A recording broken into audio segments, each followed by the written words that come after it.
इमरान खान ना अब वजारत उज़्मा या इसके लिए नहीं एफर्ट कर रहा। इमरान खान ने केपी के लीडरों के मुंह पर थप्पड़ मारा जाके। इन्होंने किसी के साथ मिलके 26 नवंबर के शहीदों का खून बेचा है। बाकी ये सारे दूध पीने वाले मजनू हैं, खून देने वाले मजनू नहीं है। तहरीक इंसाफ एक ही है, वो डयाला। बेनज़ीर भुट्टो को कहा जाता था कि वो चारों सूबों की जंजीर बेनज़ीर, बिल्कुल। दुश्मनों ने वो जंजीर तोड़ी। इमरान खान जो है वो 7 माह से बिल्कुल कैद तन्हाई में है, कोई राब्ता नहीं है। अब तहरीक शुरू होने जा रही है 5 अगस्त। तो आप क्या समझते हैं कि इमरान खान की रिहाई के लिए या इमरान खान की मुलाकात के लिए जो है पाकिस्तान तहरीक इंसाफ कामयाब हो पाएगी? तहरीक इंसाफ एक ही है, वो डयाला। बाकी कोई तहरीक इंसाफ नहीं है। बाकी ये सारे दूध पीने वाले मजनू हैं, खून देने वाले मजनू नहीं है। पिछले 3.5 सालों में मुझे आप बताएं कोई संजीदा एफर्ट सिवाय संगजानी के वो हुई? 26 नवंबर आखिरी थी और उसमें भी जो भी हुआ वो आपके सामने है, वो हिस्ट्री है। तो मुझे सबसे ज़्यादा मायूस किया सुहेल आफरीदी ने। मैं ये समझता था कि जैसे उसने आके तकरीर की थी, मुझे ये तो पता था कि कोई बंदा कोई किसी के लिए जान तो नहीं देता, लेकिन दे भी देते हैं लोग। भुट्टो के लिए आग नहीं लगाई लोगों ने, भुट्टो ने के लिए गोलियां नहीं खाई। या 26 नवंबर को लोग जो वहाँ पे शहीद हुए उन्होंने दी न जाने वो, इन्होंने उनका खून भी बेच दिया। ये कातिल हैं, ये इन्होंने खून बेचा है उनका, 26 नवंबर वालों का। गौहर, बैरिस्टर गौहर जो था वो बार बार पेशियों के बावजूद भी उस केस में नहीं गया। जो उसके गवाह थे गंडापुर, सुहेल आफरीदी, शफी जान, ये भी नहीं गए। बिल्कुल। इन्होंने, मुझे नहीं लगता, मुझे पता, लेकिन इन्होंने किसी के साथ मिलके 26 नवंबर के शहीदों का खून बेचा है। देखिए मैं आपको बता सकता हूँ। और इमरान खान की रिहाई के लिए इनकी औकात क्या है कि ये कोई तहरीक चलाएंगे। इमरान खान का कद इतना बड़ा है, अल्लाह ने बनाया कि ये इन लोगों के तवस्सुस से उसने रिहा नहीं होना। हाँ, उसकी कहीं और मामलात हैं, वो ठीक हो गए तो ठीक हो जाएगा सब कुछ। अलीमा खान निकली हैं अब आखिर में। हमने देखा कि पाकिस्तान की सियासत में ख़वातीन का बहुत बड़ा किरदार रहा है। फ़ातिमा जिन्ना निकली, फिर हमने देखा बेनज़ीर भुट्टो निकली, फिर हमने देखा नवाज शरीफ इज़राइल में थे, कुलसूम नवाज़ निकली, और आज अलीमा खान जो हैं वो बाहर निकली हैं। और केपी के अंदर हम जो वीडियोस जो चीज़ें देख रहे हैं, रिस्पॉन्ड भी लोग बहुत कर रहे हैं। तो आप क्या समझते हैं कि अलीमा खान दोबारा वो मोमेंटम बनाने में कामयाब हो जाएंगी? मोमेंटम का फैसला होगा अगर वो पंजाब में ये करेंगी तो। केपी में तो चूंकि आपको कोई रेजिस्टेंस नहीं है ना। लेकिन अलीमा खानम ने केपी के लीडरों के मुंह पर थप्पड़ मारा है जाके कि अगर मैं पंजाब से आके एक औरत ये सब कुछ कर सकती हो तो तुम क्यों नहीं कर सकती। पंजाब केपी के की जो बेहिस हुक्मरान हैं उनको जाके उसने झंझोड़ा है कि अगर ये सब कुछ मैं कर सकती हूँ तो तुम क्यों नहीं कर सकती। क्रेडिट असल अलीमा खानम का ये है। और अगर वो 5 अगस्त तक ये मोमेंटम बना गई तो एक बड़ा जलसा हो सकता है। और अगर वो उस जलसे को अडयाला की तरफ ले आई तो ये पीटीआई का इतना बड़ा छक्का होगा कि आप सोच नहीं सकते। अच्छा, हाँ जी। तो कल पीपल्स पार्टी ने भी तो लाहौर में जलसा किया, उन्हें भी मुकम्मल आज़ादी थी, उस पर क्या कहते हैं? मैंने ना क्या कहते हैं, मैं मोहतरमा बेनज़ीर भुट्टो का बहुत बड़ा वो था हूँ, अभी मैं उन्हें बहन की तरह कदर करता हूँ। जुल्फ़िकार अली भुट्टो मेरा पहला इश्क था। मैंने लाहौर में ये भी देखा है कि जब बीबी शहीद आई थी तो एयरपोर्ट से लेके मीनार पाकिस्तान तक सारी सर थे। बिल्कुल ठीक है। मैंने भुट्टो शहीद का मीनार पाकिस्तान का जलसा भी देखा हुआ है। मैंने भुट्टो साहब का नासिर बाग का जलसा भी देखा हुआ है। एज ए जर्नलिस्ट या I was kid, a young kid, a small kid even, Bhutto साहब के दौर में। मुझे तकलीफ होती है जब मैं ये देखता हूँ कि पीपल्स पार्टी ने गवर्नर हाउस में जलसा किया और उसकी सीटें भी पूरी नहीं थी। बिल्कुल ठीक है।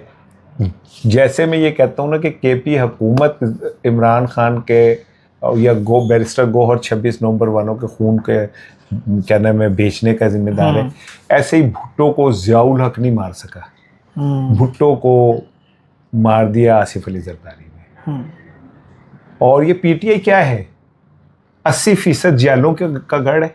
हम्म, नई जनरेशन जेनजी जो है वो जुड़े वो लहदा, लेकिन पीटीआई का स्ट्रक्चर सारा जो है वो पीपल्स पार्टी के जालों का है। जियालों का वही लोग। मुझे इमरान खान साहब ने इंटरव्यू में कहा था कि भुट्टो का मैं फ़ैन हूँ। मुझे ऐसे बैठे ऐसे इंटरव्यू हुआ था, वो यूट्यूब पे भी अवेलेबल है। ठीक है, सो पीपल्स पार्टी के ऊपर दुख होता है, तकलीफ होती है। वो इसलिए कि बेनज़ीर भुट्टो को कहा जाता था कि वो चारों सूबों की जंजीर बेनज़ीर। बिल्कुल कहा। दुश्मनों ने वो जंजीर तोड़ी, ठीक। और वो जंजीर तोड़ के आज देख लें, पीपल्स पार्टी एक मुकामी जमात, पंजाब मुस्लिम लीग एक मुकामी जमात, ठीक है, ANP एक मुकामी जमात, सिर्फ पीटीआई है जो चारों सूबों की जमात। चारों सूबों में कौमी जमात। इसलिए मैं कहता हूँ कि अल्लाह ताला इमरान खान की ज़िंदगी की हिफाजत। इमरान खान साहब के बहुत करीब रहे हैं आप, बड़े करीब से उन्हें जानते हैं। इस वक्त इमरान खान जेल में बैठ के क्या सोच रहे हैं? अगर वो चाहें, जिस तरह आपने कहा, तो वो तो कल रिहा हो सकते हैं, तो वो क्या सोच रहे हैं, किस चीज़ का इंतज़ार कर रहे हैं? क्यों अपने आप को इतनी मुश्किलात में डाला हुआ है? अपनी फैमिली से दूर, 7 माह से कैद तन्हाई में, ना कोई खाने के लिए चीज़, ना वहाँ पर कोई आराम, ना कोई आसाइश। इमरान खान ना अब वजारत उज़्मा या इसके लिए नहीं एफर्ट कर रहा। इमरान खान एक ऐसी लेगेसी के लिए एफर्ट कर रहा है जो कई सदियों जिंदा रहे। उसने इतना ज़िंदगी में पा लिया है, इतना ज़िंदगी में पा लिया है कि मैंने कम लोग देखे हैं जिन पे अल्लाह इतना मेहरबान होता है, अल्लाह ताला के अंबिया, रसूलों और नेक परहेज़गार लोगों को निकाल के। ठीक है यार, ये कोई मान सकता है कि डॉक्टर ने कहा ये फास्ट बॉलर ही नहीं बन सकता, इसके पैर वो है, वो फास्ट बॉलर बन गया। फिर उसे फ्रैक्चर हुआ, कोई मान सकता है कि कोई एक शख्स इंटरनेशनल क्रिकेट के अंदर अपना बॉलिंग एक्शन सारा चेंज कर देगा? उसने कर दिया। वो दुनिया के 5 उन बॉलर्स में से है जिसने अपने first class career, one day, test, first class में एक नो बॉल नहीं किया। बिल्कुल ठीक है, वो उन लोगों में शामिल है कि जिसके जवानी के अंदर अंग्रेज़ों के जो लॉर्ड्स की बेटियां और वो थी ना, वो उसके साथ रहना एक फ़ख्र समझती थी। कपिल देव ने क्या कहा जब उसे कहा कि आप उनके साथ रहते, तो उन्होंने कहा मैं कैसे रह सकता हूँ, उसका लिविंग स्टैंडर्ड हमारे मेरे वाला। अब ये कपिल देव कह रहा है, Kapil Dev is a legend. मैं खुदा की कसम उसकी दिल से इज्जत करता हूँ। भारत की अवाम उन्हें देवता कहती है, मैं उसकी दिल से इज्जत करता हूँ, मैं गवास्कर की दिल से इज्जत करता हूँ। ठीक है ना, वो बड़े लोग थे, बड़े लोग हैं। वो कहता जी मैं इमरान खान के लेवल पे था ही नहीं, मैं कैसे, वो किथे मैं किथे। वो आदमी है। वो जब इधर आया तो 2 जमातों का पूरे पाकिस्तान पे होल्ड था। वो 4 लोगों के जलसे में भी खिताब किया उसने किया। ठीक है, फिर उसने कहा मैंने अपनी माँ का कैंसर हॉस्पिटल बनाना, दुनिया लोगों ने कहा कि पॉसिबल ही नहीं है भाई कैंसर हॉस्पिटल बनना। उसने कैंसर हॉस्पिटल बनाया। आप हैरान होंगे कि दुनिया में कैंसर के हवाले से लोग रेफर करते हैं कि आप पाकिस्तान चले जाए। बिल्कुल। उसने कहा अच्छा जी मैंने एक यूनिवर्सिटी बनानी है, उसने हाथ डाला, यूनिवर्सिटी बन गया। आज पाकिस्तान के 5 शहरों में कैंसर हॉस्पिटल है। ठीक है, उसकी अपनी जायदाद सारी शौकत खानम के नाम है। एक पैसा उसका पाकिस्तान से बाहर नहीं है। बिल्कुल। एक कारोबार पाकिस्तान से बाहर नहीं। और क्या चाहिए आपको यार, इतना बड़ा हीरो आपको कहीं मिल सकता है कि वो खड़ा हो तो एक बादशाह सदर की बीवी कहे कि मैं क्या तुम्हारा हाथ पकड़ सकती हूँ। जो जस्ट इमेजिन के उस औरत के अंदर कितनी बड़ी ख्वाहिश होगी। वो कोई आम खातून नहीं है। बिल्कुल ठीक है, वो महारतों की एहलियाँ हैं। ठीक है, सोचो तुम कि किस क्या होगा वो आदमी जिसे इतनी बड़ी खातून यह ख्वाहिश रखती है।